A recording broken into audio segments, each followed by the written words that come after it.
अस्सलामुअलैकुम वरहमतुल्लाहि वबरकातुहू। नाज़रीन, आप सब कैसे हैं? उम्मीद करता हूं कि आप सब खैरियत से होंगे। अल्लाह पाक की बारगाह में दुआ करता हूं कि मौला ताला आप सबकी सारी परेशानियों को दूर अता फरमाए। नाज़रीन किराम, आज की वीडियो में मैं आपको बताने वाला हूं बहुत अहम मसला। जी हाँ नाज़रीन किराम, आपसे गुजारिश है कि वीडियो को पूरा गौर से सुने, देखें और इस वीडियो को ज़्यादा से ज़्यादा शेयर भी करें और हमारे चैनल को ज़रूर सब्सक्राइब करें। नाज़रीन, जब हम नमाज़ पढ़ते हैं, चाहे वो 4 रकात सुन्नत हो, चाहे 4 रकात फ़र्ज़ हो, या 2 रकात सुन्नत हो, या 2 रकात नफ़ल हो, या 3 रकात वित्र वाजिब हो, कोई सी भी नमाज़ पढ़ते हैं तो आपने देखा होगा और आप करते भी हैं और करना भी चाहिए कि जब हम कायदा के अंदर बैठते हैं, यानी 2 रकात में बैठते हैं या 4 रकात में बैठते हैं, तो हम क्या पढ़ते हैं? अत्तहियात पढ़ते हैं। और अत्तहियात का पढ़ना क्या है? नमाज के अंदर वाजिब है। अगर आपने छोड़ दिया, अत्तहियात नहीं पढ़ा, तो फिर क्या है? आपकी नमाज नहीं होगी। जी हाँ, आप समझ लीजिए। उसके बाद में जो है, जब हम अत्तहियात पढ़ते हैं तो अत्तहियात में आखिर में जो है हम उंगली उठाते हैं। आप सब भी उठाते होंगे और ये सुन्नत रसूलुल्लाह सल्लल्लाहु अलैहि वसल्लम है, सुन्नत सहाबा है। रसूलुल्लाह सल्लल्लाहु अलैहि वसल्लम भी उठाया करते थे, सहाबा किराम भी उठाया करते थे।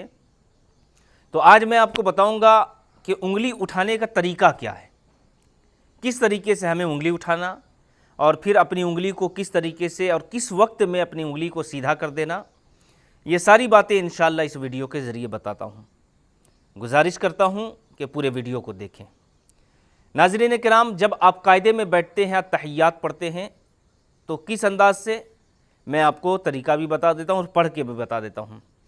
जब आप अत्तहियात शुरू करेंगे, अत्तहियातु लिल्लाहि वस्सलावातु वत्तय्यिबातु अस्सलामु अलैका अय्युहन नबिय्यु व रहमतुल्लाहि व बरकातुहू अस्सलामु अलैना व अला इबादिल्लाहि स्वालिहीन। उसके बाद मिसाल के तौर पर कि हम अपने दोनों हाथों को कायदे में बैठते हैं तो कहाँ पर रखते हैं? घुटने के पास रखते हैं। तो मिसाल के तौर पर मैं अभी आपको इस तरीके से करके दिखाता हूँ। मान लीजिए कि ये हमारा घुटना है और इस तरीके से हमने हाथ रखा, ये सीधा हाथ है, इस तरीके से हमने हाथ रखा।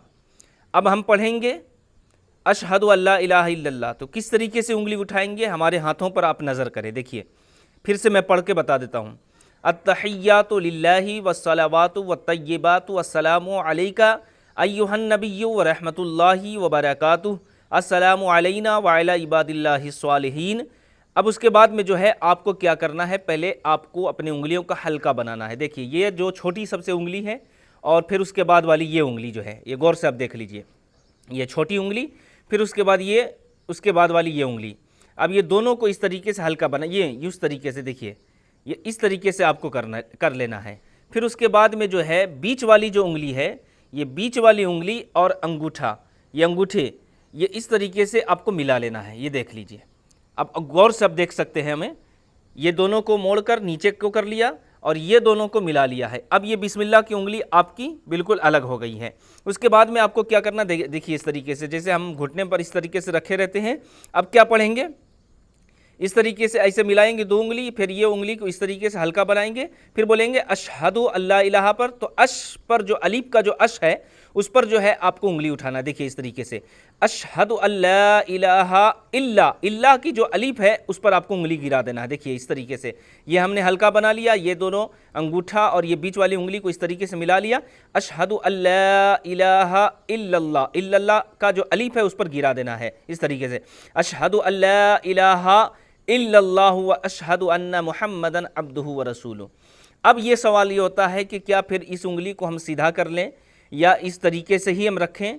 तो इसमें कई रिवायतें मिलती हैं, ये भी आप समझ लीजिए।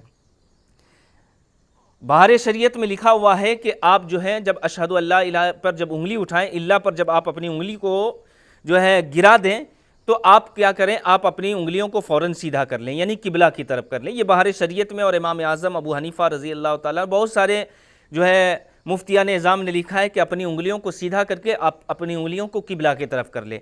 और भी रिवायतें मिलती हैं कि जब आप हल्का बना लिए हैं तो आप उसी हल्के के जो है इस तरीके से आप भी उंगली रख सकते हैं। ये भी रिवायत में मिलता है कि इस तरीके से भी उंगली आप रख सकते हैं। तो दोनों रिवायतें मौजूद हैं اور سنت رسول اللہ صلی اللہ علیہ وسلم یہ ہے کہ نبی رحمت صلی اللہ تعالیٰ علیہ وسلم جو ہیں جب اشہد ان لا الہ الا اللہ پر پہنچتے تھے تو یہ اشارہ ہوتا ہے. یہ کیا ہے؟ یہ توحید کا اشارہ ہے. یہ سمجھ لیجئے ہم کیوں کرتے ہیں، وجہ کیا ہے؟ تو وجہ یہ ہے کہ یہ توحید کا اشارہ ہے. ہم گواہی دیتے ہیں اشہد ان لا الہ الا اللہ، نہیں ہے کوئی معبود اللہ کے سوا، یعنی اللہ ایک ہے. یہ سمجھ لیجئے. تو ہم کیا کرتے ہیں؟ توحید کا اشارہ دیتے ہیں کہ اللہ کے سوا کوئی معبود نہیں ہے. یہ کیا ہے؟ سنت رسول اللہ صلی اللہ علیہ وسلم ہے. رسول اللہ صلی اللہ علیہ وسلم بھی کیا کرتے تھے، صحابہ کرام بھی کیا کرتے تھے. تو حضرات میں نے آپ کو طریقہ بتا دیا کہ یہ دو انگلی، یہ چھوٹی انگلی اس کے بعد والی انگلی، یہ دونوں کو ہلکا بنائیں، بیچ والی انگلی اور یہ انگوٹھا، یہ دونوں کس طریقے سے ملائیں. یہ بسم اللہ آپ کا الگ ہو گیا، بسم اللہ کی انگلی. اب اس کا ہلکا بنا کے اس طریقے سے دیکھیے، اشہد ان لا الہ الا اللہ، اس طریقے سے آپ کو اٹھانا، اللہ پر گرا دینا ہے. آپ چاہیں تو انگلی کو سیدھی کر لیں، اگر چاہیں تو اس طریقے سے بھی آپ رکھ سکتے ہیں. اس میں کوئی دقت نہیں ہے، کوئی دقت والی بات نہیں ہے. تو ناظرین کرام، مجھے امید ہے کہ یہ مسئلہ آپ کو سمجھ میں آ گیا ہوگا. آپ سے گزارش ہے کہ ویڈیو کو زیادہ سے زیادہ شیئر کر دیں، ہمارے چینل کو ضرور سبسکرائب کریں. السلام علیکم ورحمۃ اللہ وبرکاتہ.